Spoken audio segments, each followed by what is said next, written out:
Have you ever lost something so important to you, only to get it back in a way that feels completely wrong? That's what happened to us. We thought we'd lost our dog forever, a year of searching, of posting flyers, of crying ourselves to sleep. Then one night, he just came back. Same color, same eyes, even the same scar on his leg. But here's the thing. The moment I hugged him, something inside me whispered, "That's not him." He didn't wag his tail. He didn't lick my face.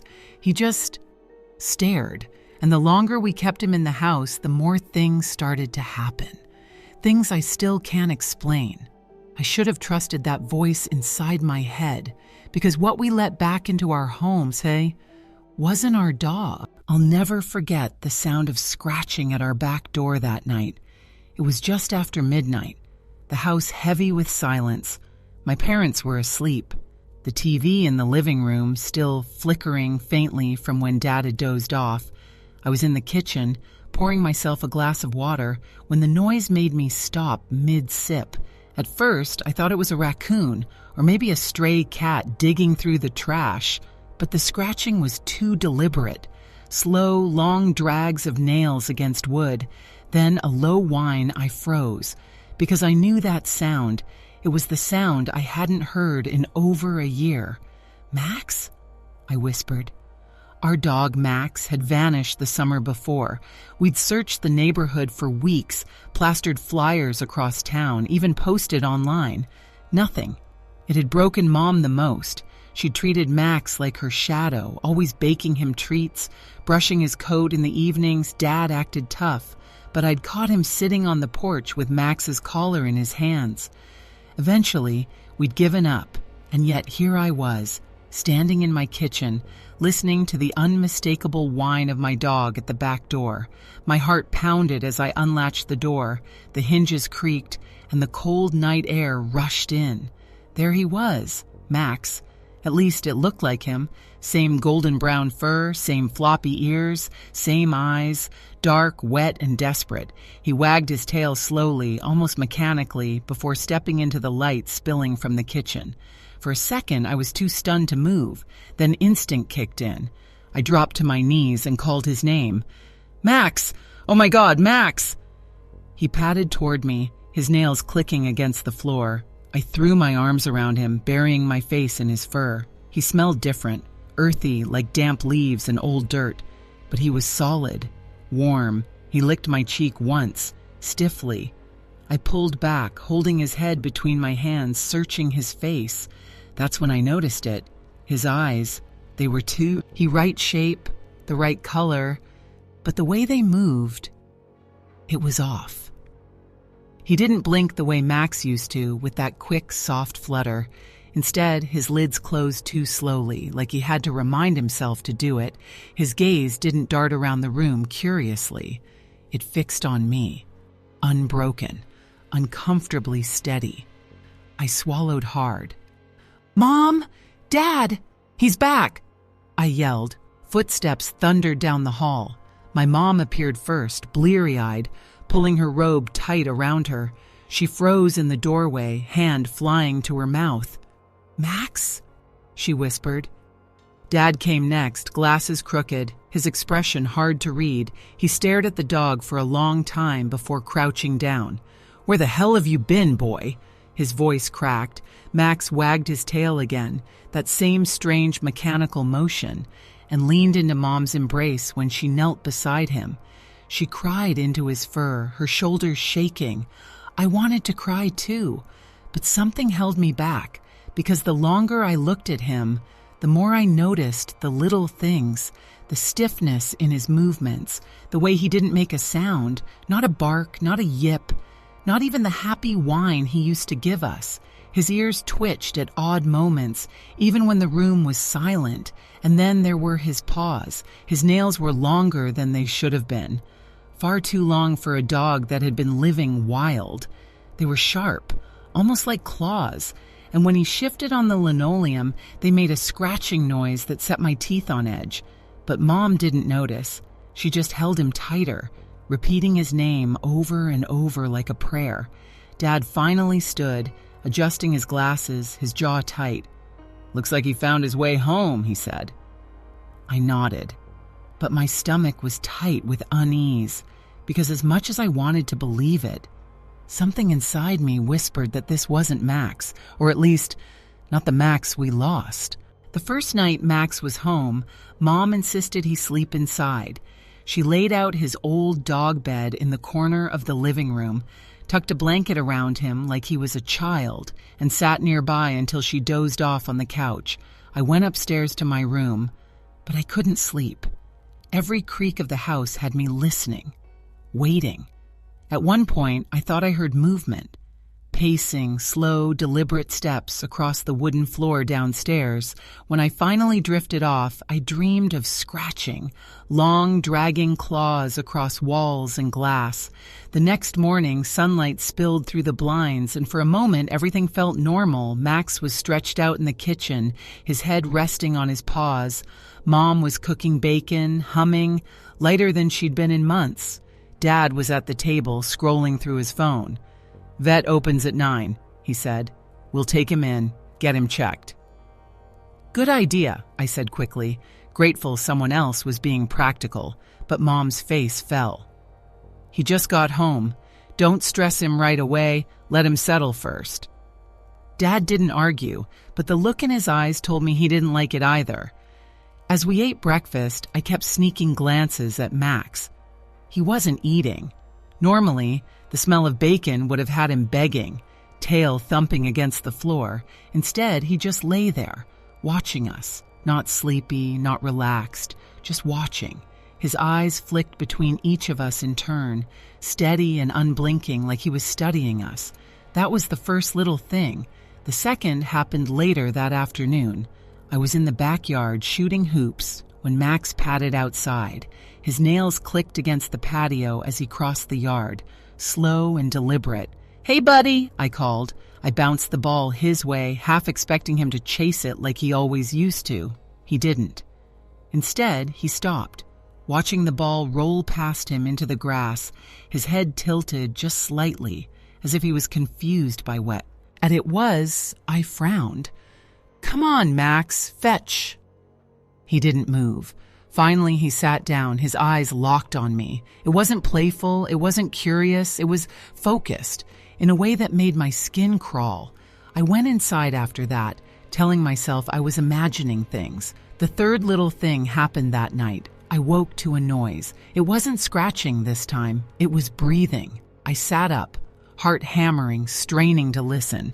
At first, I thought it was just my own, quick and uneven, but then I realized it was coming from the corner of the room, the darkest part of the room. My breath caught. Slowly, I reached for the lamp on my nightstand and switched it on. Max was there, sitting perfectly still, his body half hidden in shadow, his eyes fixed on me. His chest rose and fell in deep, deliberate breaths. "Max?" My voice cracked. He didn't move. For a long, tense moment, he just stared. Then without a sound, he stood, turned, and padded out of the room. I didn't sleep the rest of the night. The next morning, I told Mom. She laughed softly, brushing it off. "He probably missed you," she said, her eyes warm with relief that Max was home. "Don't be scared. He's just adjusting." But Dad watched me carefully. He didn't say much, just nodded and went back to his coffee.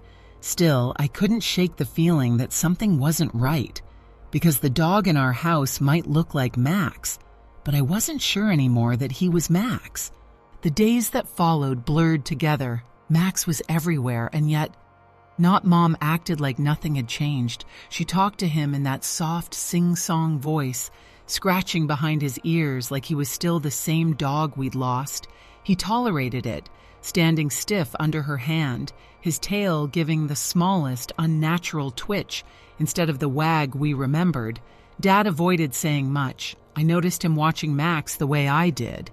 Cautious, uncertain, and me? I tried to stay out of the house as much as I could, but Max didn't make that easy. The first real crack came one morning when I was heading out for school. Our next-door neighbor, Mrs. Clark, was in her garden, trimming the rose bushes along the fence. She noticed Max lying in the yard and smiled. "Well, look at that," she said. Max is back, huh? Thought you'd lost him. Yeah, I muttered, forcing a smile. She crouched down, extending her hand through the fence, fingers wiggling. Hey there, boy, remember me? Max lifted his head slowly, his ears pricked forward, his gaze locking onto her, but he didn't move toward her. Instead, he stood, stiff as a board, and walked closer in that steady, deliberate way he always seemed to move now. Good boy, Mrs. Clark cooed. You want a treat? Max stopped at the fence. His head tilted again, just slightly, the way it had when I threw the basketball. He lowered his head close to her hand, and then, without warning, he snapped his jaws shut with a loud clack. Mrs. Clark jerked her hand back, gasping. Oh! She gave a shaky laugh, trying to brush it off. Guess he's not in the mood, huh? But her smile faltered. I could see it in her eyes. The unease. Max just stood there, staring at her retreating hand. His lips twitched. Not a growl, not a snarl. Almost like confusion. The second crack came that night. I was brushing my teeth when I heard it, scratching. Not at the door, not on the floor, on the walls. Slow, dragging claws moving just behind the plaster.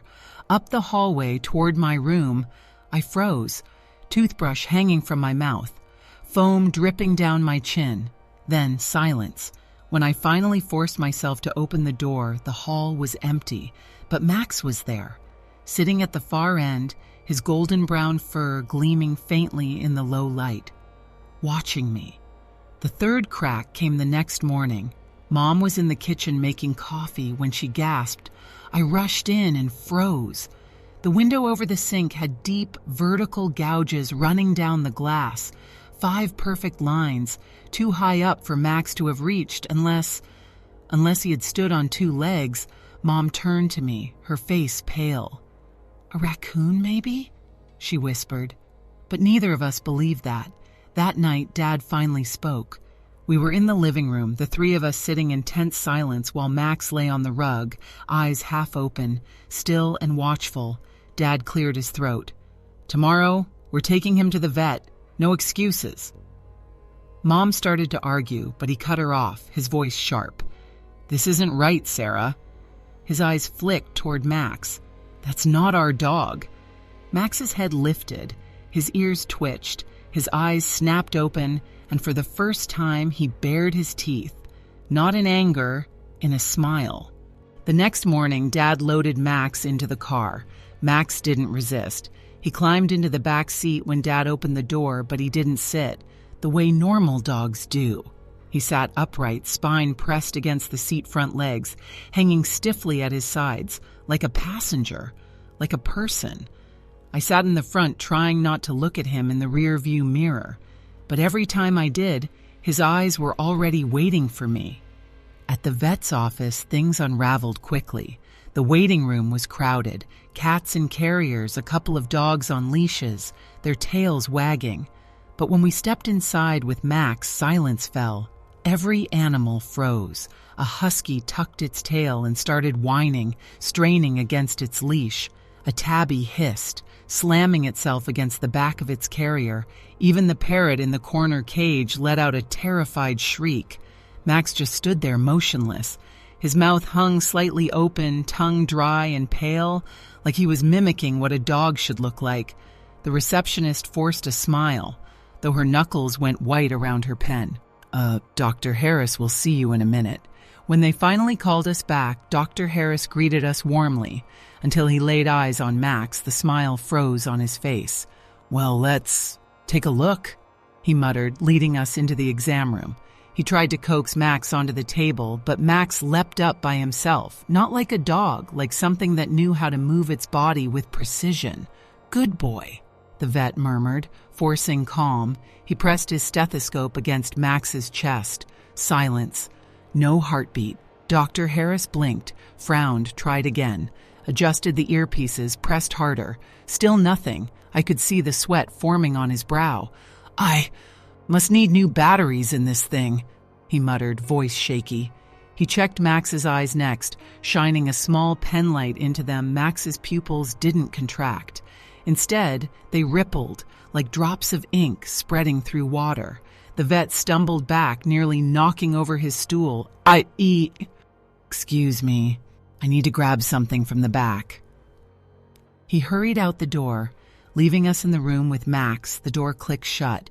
For a long moment, none of us moved, and then Max turned his head toward the closed door, not with curiosity, with anticipation, as if he knew the vet wasn't coming back. We sat in silence, waiting for Dr. Harris to return, but after a few minutes, I realized he wasn't coming back. The hall outside was too quiet. No footsteps, no voices, just silence. Dad sighed, rubbing his temples. I'll go see what's taking so long.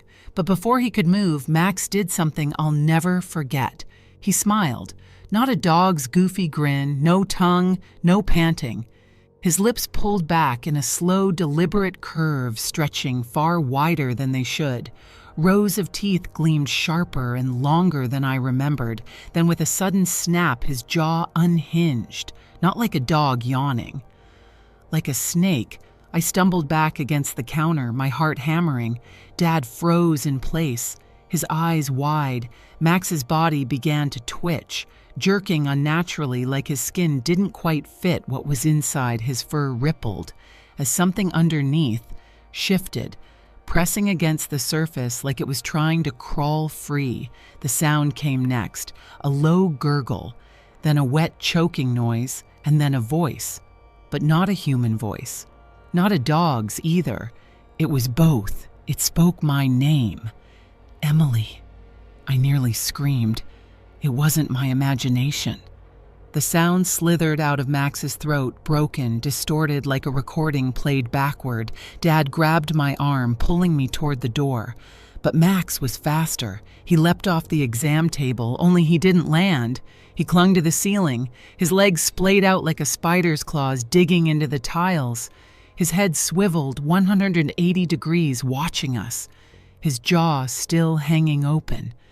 Stay, he whispered. The fluorescent lights above us flickered violently. One by one, they went out, plunging the room into darkness. The last thing I saw before it went completely black was Max crawling toward us along the ceiling, and then the lights died. The room was pitch black. I could hear Max crawling on the ceiling, scratching, scraping the tiles, cracking under his claws. Emily? His broken voice gurgled. Stay with me. Dad yanked me toward the door, fumbling for the handle. My palms were slick with sweat, my body frozen with fear. The sound of Max's claws grew louder, closer, until it was right above us. Something dripped onto my cheek, warm. Sticky! Blood! I screamed. The lights flickered back on for half a second, just long enough for me to see Max's head hanging upside down inches from my face. His jaw hung wider than ever, his tongue black and swollen. His eyes weren't Max's anymore. They were human. Dad shoved the door open and we stumbled into the hallway, but the clinic wasn't empty. The receptionist was lying across her desk, her neck twisted unnaturally. Dr. Harris was slumped against the wall, his chest torn open. And then I realized the sound wasn't just Max anymore. There were others. Dozens of wet clicking noises echoed from down the hall. The shadows moved. Shapes crawled across the walls, skittering toward us on too many legs. Run! Dad shouted. We bolted through the blood-slick hallway, every light flickering above us. Behind us, Max and the others scuttled after us, their claws clicking on the tiles like nails on glass. We burst through the front doors into the freezing night air. For a split second, I thought we were safe, but Max was already outside. He stood in the parking lot waiting, his body twitching, convulsing like the skin was about to rip apart, his face stretched into that hideous smile, and then finally he shed it. The dog's skin peeled away, falling in bloody sheets onto the pavement. What stepped out wasn't Max. It wasn't even close. It was tall, too tall, its limbs spindly and insect-like, bending the wrong way, its head elongated, eyes bulging, mouth split ear to ear with rows of needle-like teeth. But the worst part wasn't how it looked. It was how it sounded, because even as that thing stared at me with its black, soulless eyes, it spoke in Max's voice. "Emily, I came back. For you." The sound that came from its throat was like a dog's growl, mixed with a human laugh. My legs felt like cement, but Dad pulled me backward toward the car. His keys rattled in his shaking hands. The creature took a step forward, its long limbs bent at grotesque angles, its claws dragging across the asphalt with a metallic screech. It was smiling, not the kind of smile dogs give when they're happy, not the kind of smile people give when they're kind. This was hunger. Dad finally jammed the keys into the lock, shoved me into the passenger seat, and scrambled into the driver's side. He turned the ignition, but the engine coughed and refused to start. The headlights flickered weakly, casting pale light over the thing that used to be Max. It didn't blink. It didn't breathe. It just stared. Then it moved. Not walked, not ran. It glided like it wasn't bound to the rules of gravity. One moment it was 20 feet away. The next it was inches from the windshield, its long fingers tapping on the glass like someone knocking politely at the door. "Drive, Dad!" I screamed. The car finally roared to life. Dad slammed his foot on the gas and the tires screeched. We shot forward, slamming into the thing. Its body hit the hood, rolled over the roof, and disappeared behind us. I gasped in relief until I heard it again. Scratching. From the roof, Dad swerved violently, trying to shake it off. I looked up through the windshield and froze. The creature's face was pressed upside down against the glass, staring at me through the front window. Its smile stretched wide and blood dripped from its teeth. "Emily?" it croaked. "Don't leave me again." Dad slammed the brakes. The thing flew forward, landing in the middle of the road. For a split second, I thought we had a chance to get away. Then it stood up. Bones snapped, limbs rearranged.